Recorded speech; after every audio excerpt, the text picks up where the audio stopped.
Kannur Thottada ITA സംഘർഷത്തിൽ വധശ്രമത്തിന് police കേസെടുത്തു. KSU പ്രവർത്തകൻ മുഹമ്മദ് റിബിനെ മർദ്ദിച്ചതിൽ 11 SFI പ്രവർത്തകർക്കെതിരെയാണ് ഇപ്പോൾ വധശ്രമ കുറ്റം ചുമത്തി കേസെടുത്തിരിക്കുന്നത്.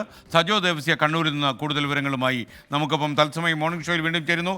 സജോ, യഥാർത്ഥത്തിൽ ഈ ചെറുപ്പക്കാരന് വല്ലാത്ത രീതിയിൽ ഇടി കിട്ടി എന്നുള്ളത് ഉറപ്പാണ്. അപ്പോൾ ഇപ്പോൾ പോലീസ് വധശ്രമത്തിനാണ് കേസെടുത്തിരിക്കുന്നത്.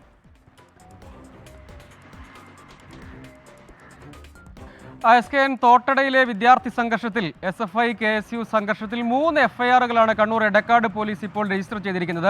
ആദ്യം സാധാരണഗതിയിൽ രജിസ്റ്റർ ചെയ്യാറുള്ള പൊതുവെ പ്രകടനങ്ങളും സമ്മേളനങ്ങളും ഒക്കെ നടക്കുകയും അതിൻ്റെ ഭാഗമായുള്ള വാക്കുതർക്കം സംഘർഷമൊക്കെ സാധാരണഗതിയിൽ എടുക്കുന്ന ഒരു FIR ആണ്. മറ്റൊന്ന് പ്രധാനപ്പെട്ട ഒരു FIR ആണ്. അതായത് മുഹമ്മദ് റിബിൻ KSUവിൻ്റെ യൂണിറ്റ് പ്രസിഡന്റാണ്. കഴിഞ്ഞ ദിവസം അതിക്രൂരമായി ഈ മുഹമ്മദ് റിബിനെ ആക്രമിക്കുകയും വളഞ്ഞു വെച്ച് മർദ്ദിക്കുകയും പരിക്കേൽക്കുകയും ചെയ്തതാണ്.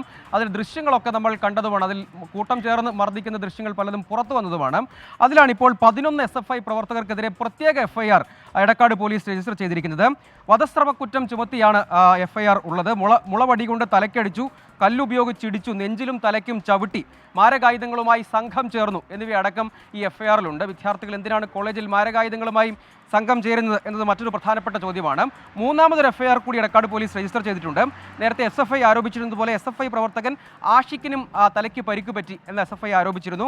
ആഷിക്ക് നൽകിയ മൊഴിയുടെയും പരാതിയുടെയും അടിസ്ഥാനത്തിൽ 5 KSU പ്രവർത്തകർക്കെതിരെയും കേസെടുത്തിട്ടുണ്ട്. അത് സംബന്ധിച്ചുള്ള അന്വേഷണവും പരിശോധനയിലേക്കും കടക്കും എന്നാണ് പോലീസ് വ്യക്തമാക്കുന്ന കാര്യം. ഇതിൽ വിദ്യാർത്ഥികളിൽ പലരും, റിബിൻ അടക്കമുള്ള വിദ്യാർത്ഥികളിൽ പലരും ഇപ്പോഴും ചികിത്സയിൽ തുടരുകയാണ്. നേരത്തെ ആശ്രമിംസിലായിരുന്ന റിബിനെ തലശ്ശേരി ഇന്ദിരാഗാന്ധി ആശുപത്രിയിലേക്ക് മാറ്റിയിട്ടുണ്ട്. മറ്റു വിദ്യാർത്ഥികളും വിവിധ ആശുപത്രികളിൽ ചികിത്സയിൽ തുടരുന്നുണ്ട്.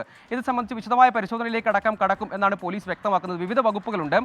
സംഘം ചേരുക, സംഘർഷമുണ്ടാക്കുക, കലാപശ്രമം നടത്തുക, മാരകായുധങ്ങളുമായി സംഘം ചേരുക, ആക്രമിക്കുക, മരണം സംഭവിക്കും എന്ന ഉദ്ദേശത്തോടു കൂടി, സംഭവിക്കണമെന്ന ഉദ്ദേശത്തോടു കൂടി അല്ലെങ്കിൽ അത് മനസ്സിലാക്കിയിട്ടും ആക്രമിക്കുക, അതാണ് വധശ്രമം അടക്കമുള്ള ഗുരുതര വകുപ്പുകൾ ചുമത്തിയാണ് FIR രജിസ്റ്റർ ചെയ്തിരിക്കുന്നത്. ശക്തമായ തുടർ നടപടി സ്വീകരിക്കും എന്നാണ് പോലീസ് വ്യക്തമാക്കുകയും ചെയ്യുന്നത്.